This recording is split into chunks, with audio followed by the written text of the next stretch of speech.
Hi, I'm Paul Potratz and welcome to Think Tank. Today we're talking about how to create great Facebook Live videos. But before I get into how I failed with Facebook Live and how I've succeeded with Facebook Live, I've got a question for you. Have you ever built the courage up and said, that's it, I'm doing it, I'm just going to do it, I don't care how I feel awkward and I don't care how people are going to judge me, but I'm going to do my Facebook Live video. And it was just, boop, live. And all of a sudden you're like, and then you're sitting there and you're waiting for people to come in to your Facebook Live so you have someone to talk to. And no one comes in and you're sitting there and you're waiting and you're trying to make small talk and you're like, hey, I'm just waiting for some people to join, and no one joins. And then you boop, end that Facebook Live, and what's the first thing you do is delete. I'm not saying I've done that, well, maybe about 100 times. But that's just part of a new platform, a new way to get your message out that you have to get comfortable with. And you know, you've watched my videos, and I say it often, you have to become comfortable being uncomfortable. So, how have I failed with Facebook Live? Well, that's one of the failures, that I would go live and I was expecting people to join my Facebook Live so I could start having a conversation with them. That's not what Facebook Live is about yet. I mean, not unless you have about 2 million followers. So when you go to do Facebook Live, go in with it knowing what you're going to talk about. And don't worry about the audience joining. The next way I failed is the audience, when they start joining, when people start joining your Facebook Live, as you start addressing them. And I know, a few weeks ago or a few months ago or whatever it was, people started saying, oh, address everybody that's coming into your Facebook Live.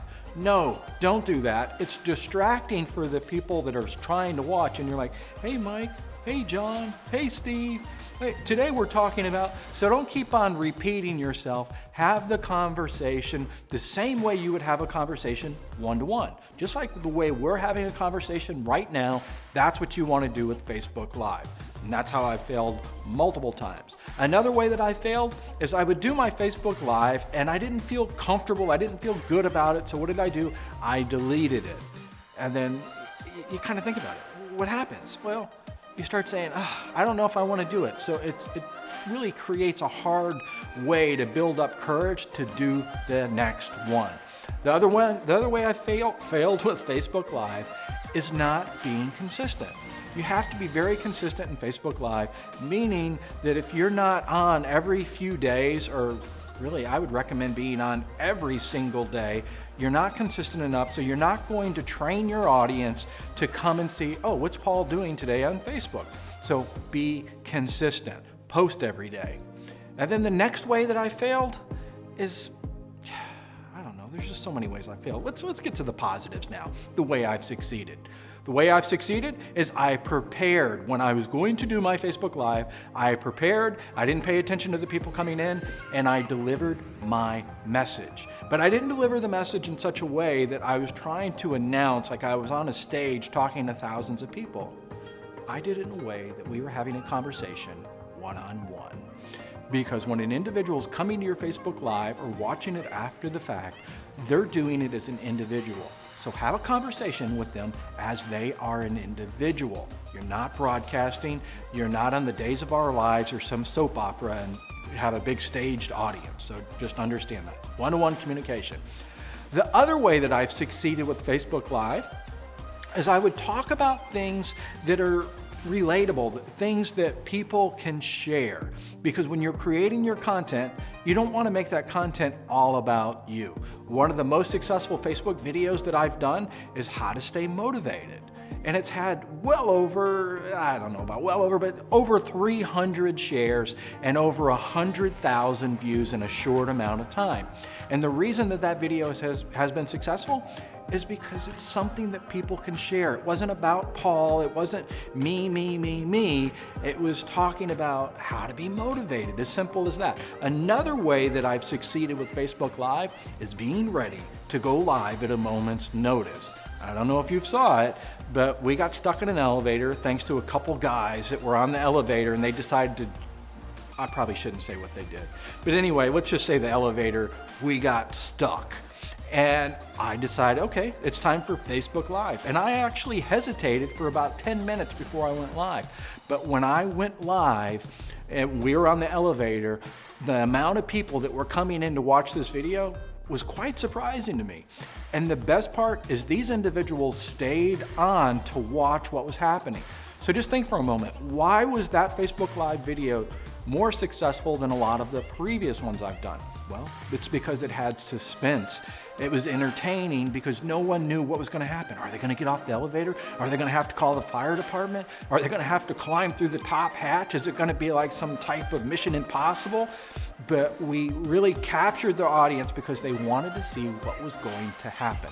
So if you're doing a Facebook Live and you want to talk about you're out walking your dog, you better make sure that your dog's chasing a cat or something like that that's going to entertain people because they want to see what's going to happen.